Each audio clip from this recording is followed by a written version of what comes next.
San Francisco's population decline really shows you that people are not very happy with the city. They're fed up and they're done. Okay.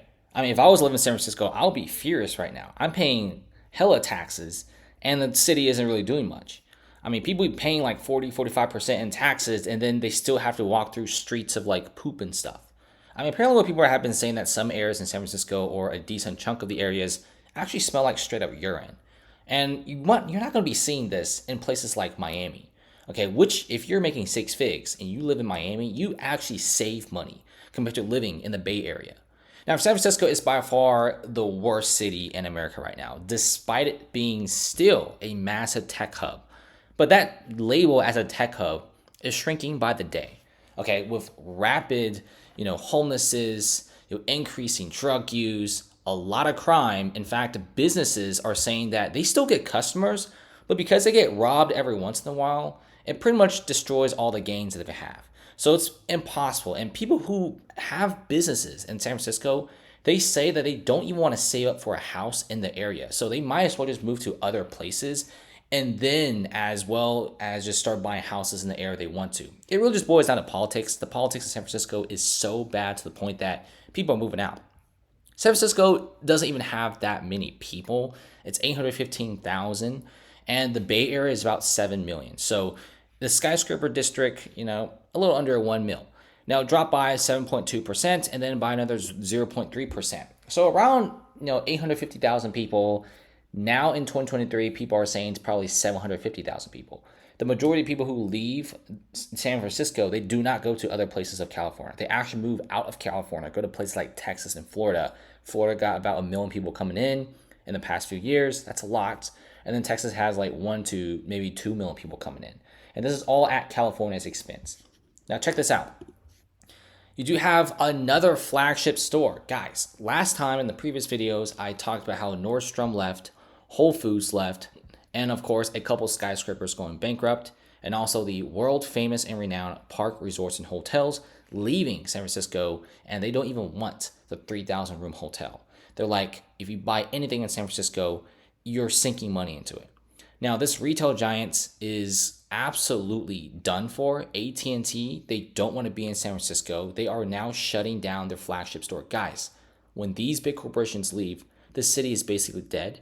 Okay, when flagship stores leave, they also bring a lot of employees with them.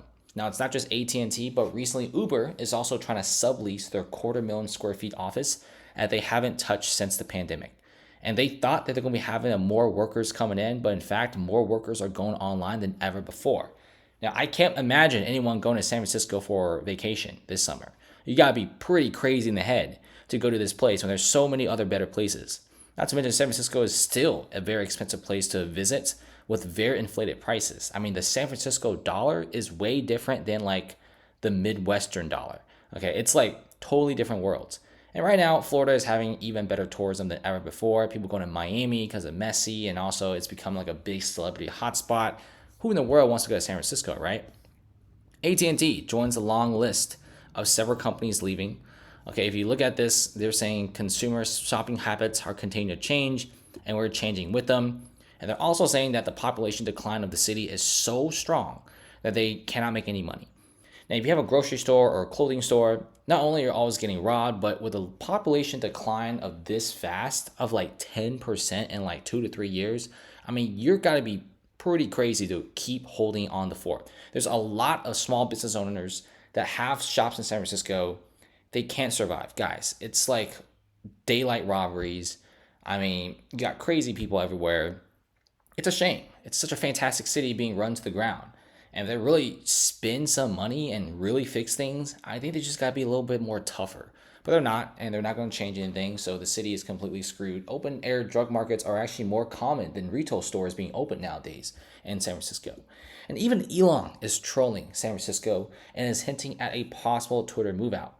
And he essentially says that San Francisco is a massive pile of dog shit.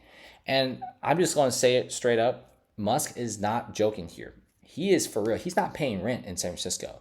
He's saying that he will not pay rent until they fix their problems. And I think that's a pretty smart way to do things, right? Add on more pressure. It's been several decades. The Tenderloin district is the same thing. It's just a massive open air drug market. Downtown, same thing, homeless encampments everywhere. It's like 10, 15 years of the same thing. And it's actually insane how the city has barely changed at all, and the situation gets worse and worse, and they're passing some of the most absurd laws that you'll ever see. You would not see any of these laws being passed in other major cities around the world. In fact, if you ask some of my international coworkers, they all say that some of the laws that California passes is so absurd.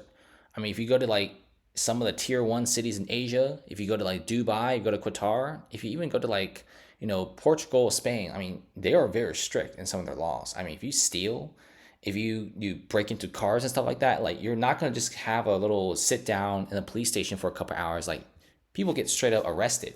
So San Francisco, it's dying, okay, with so many big retail chains moving out. No wonder there's a population decline. It's a domino effect, guys. People move out, stores move out, and more stores move out, quality of life decreases, and more people move out. The first wave of people included guys like Elon Musk. They left California because of high taxes and just pretty much just incompetence. Okay, California just loves to tax the hell out of you, but at the same time, they don't want you to open businesses. I mean, pick one or the other. I mean, this is very different from Texas and Florida. They will incentivize and make opening businesses and restaurants super simple, no matter how small you are.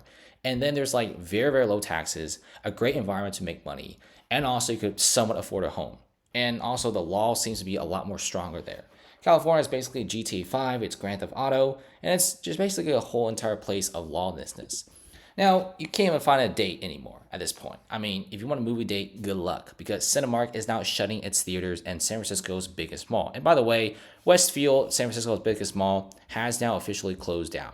So you have a double, hammer here. Cinemark, the movie theater, moving out, which means that the population decline is so rapid that they can't make any money. Number two, malls. Okay, we're not talking about like a strip mall in a suburban neighborhood. Those kind of suck. Now, malls in the middle of big city America downtowns usually do really well.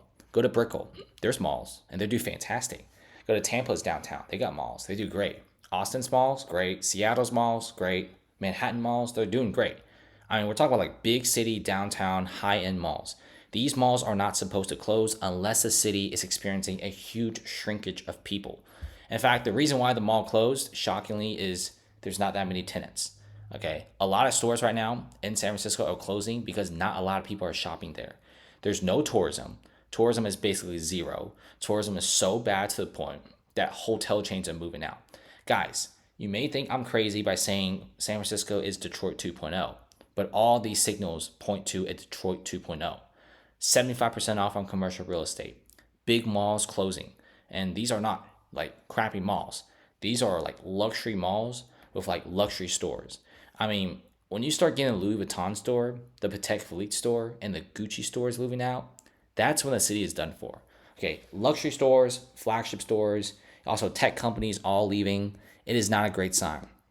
You could kind of blame it by homelessness and also a lot of drugs, but also don't forget a lot of the remote work. I think a lot of young people like remote work because they don't want to deal with the really craziness of the city.